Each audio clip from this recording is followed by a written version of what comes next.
So, Mario Party The Top 100 is a game that's advertised as a celebration of the Mario Party series history, featuring the 100 best minigames from the home console titles being Mario Party 1 through 10. And as a big fan of the series, I went out and bought the game today, and I haven't been this disappointed in a video game in a really long time. So I guess to start off, I'm gonna talk about the game's length and how the price tag is not worth it. So just a reminder, I bought this game earlier today. It costs $40 on the 3DS eShop, and as you can see on my profile right there, I've already collected and beaten everything in the entire game, and I've only been playing for a few hours. And I wasn't like actively trying to unlock everything. The game just said, "Hey, you unlocked everything after playing a mere 3 hours." And I was like, "Okay, cool. It's totally worth $40." And then the mini games themselves aren't that great either, because to clarify, the game's like, "Oh, these are the top 100 best mini games. All your fan favorites are here." But for the most part, that's a lie. Only about 20 out of the 100 minigames are actual fan favorites. The other 80, I swear, they just randomly picked out of a hat. Because there are a few fan favorites here, like Bumper Balls and Hexagon Heat. But then you have ones like Piranha's Pursuit, Tug of War, Badminton Bash, Blockstar, Peer Pressure, the Mike minigames from Mario Party 7. You know, the ones nobody really cares about. And they have those games, but a bunch of fan favorites like Hot Bomb, Balloon Burst, Running of the Bulb, Sneak and Snore, Shock Dropper Roll, Skateboard Scamper, Platform Peril, Bobsled Run, Fun Run, Insectoride, Dungeon Duos. That's just a small amount of fan favorites are nowhere to be seen in this game. And it's kind of unfortunate because I think it would have been better just to have a poll for fans to decide what the best minigames are, kind of like the Smash ballot. But the developers just went and picked the games themselves, and it kind of proves how the new developers and D-Cube don't really, once again, they don't really grasp what the old fans really enjoy or like about the older games. But one of my biggest problems with the mini games themselves is they lack the variety and the personality of the originals. Because, for example, as you can see here in Trace Race, each character has their own unique clip on the board and unique crayon color depending on what character you're playing as. And in the top 100's version of Trace Race, every character has the same clip. Every character has the same color of crayon. Well, it's just pre-established, just like red, blue, green, yellow, nothing special. And it's just a prime example of how the mini games have lost their charm of their original counterparts. And that kind of brings us to the next issue, the characters themselves, of which there are only 8, being Mario, Luigi, Peach, Daisy, Wario, Waluigi, Yoshi, and Rosalina.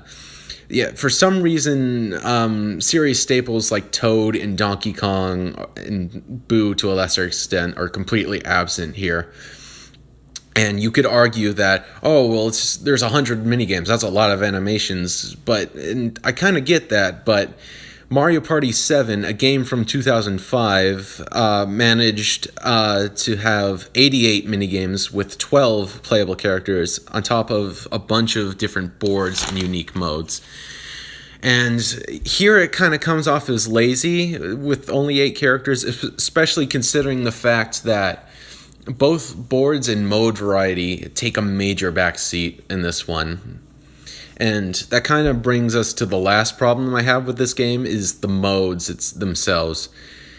So if you're not a fan of the minigames, then you're kind of out of luck here, because for some reason a primary focus is put on the minigames but not the board, which it's kind of missing the point of half of Mario Party.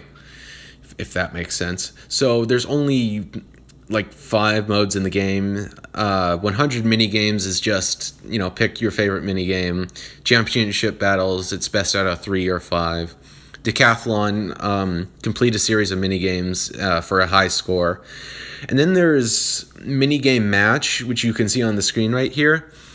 It's the closest thing that resembles to a board from the older Mario Party games. And as you can see, there's only one. There's only one board in the entire game. It's extremely generic, and it's missing key features like you need board events, chance time, Bowser spaces, everything that gave old boards a personality. So, if you were looking for classic boards alongside the minigames, which would have been an excellent idea, you're out of luck, because it just makes too much sense to put that in there.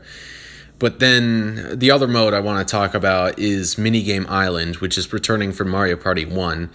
And it's extremely easy in comparison to the original.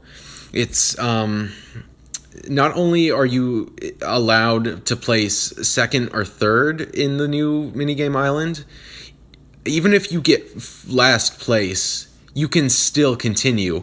Like, even if you get fourth, you lose a life, but the game just says, oh, you can keep playing. You can just keep going. Because in the first game, you weren't allowed to progress until you beat the minigame in first place. In here, it's just like, you're trying. You can keep going. It's not very rewarding, and sometimes my victories in Minigame Island just felt like an honest fluke.